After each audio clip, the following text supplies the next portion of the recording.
सोलापूर जिल्ह्यात गेल्या काही दिवसांपासून झालेल्या मुसळधार पावसामुळे सीना नदीला महापूर आला असून अनेक गावांमध्ये व घरांमध्ये पाणी शिरलं आहे। या पूर स्थितीमुळे नागरिकांचे जनजीवन पूर्णपणे विस्कळीत झाले आहे। गावागावात पाणी साचल्याने शेतकरी, व्यावसायिक व सर्वसामान्य जनतेसमोर अडचणी निर्माण झाल्या आहेत। या पार्श्वभूमीवर BS बहुउद्देशीय सामाजिक संस्था आणि ह्युमॅनिटी फाउंडेशन यांनी महापूरग्रस्तांच्या मदतीसाठी पुढाकार घेतला आहे। संस्थेच्या वतीने हत्तूर गावात तसंच समशापूर गावात पूरग्रस्तांसाठी जेवणाचे आयोजन करण्यात आले। शेकडो नागरिकांना या जेवणाचा लाभ मिळाला असून गावकऱ्यांनी या मदतीबद्दल समाधान व्यक्त केले। स्थानिक प्रशासनाकडून मदत कार्य सुरू असतानाच स्वयंसेवी संस्थांकडून मिळालेला हा हातभार पूरग्रस्तांसाठी दिलासा ठरतो आहे। पूरग्रस्त गावांमध्ये अन्नधान्य, पिण्याचे पाणी व इतर गरजेच्या वस्तूंची कमतरता भासू लागल्याने संस्थांच्या मदतीचे महत्त्व अधिक वाढले आहे।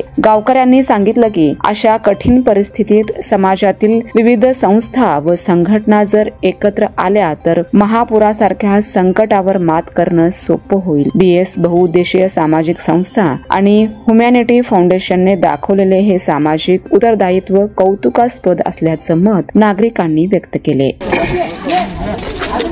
माझे नाव अमित डोंगरे, राहणार समशापूर, तालुका उत्तर सोलापुर। आमच्या गावात ऐसी परिस्थिति झाली, हमने हमारे गांव को खाने का आमंत्रण हो, खाना ला के दे सब लोगों को उन तरफ आम तरफ से उनको आभार मानता हूँ। इसलिए हमारे ऊपर आशीष कृपा रहेंगी तुम्हारी। इतना बोल के मैं ये करता हूँ।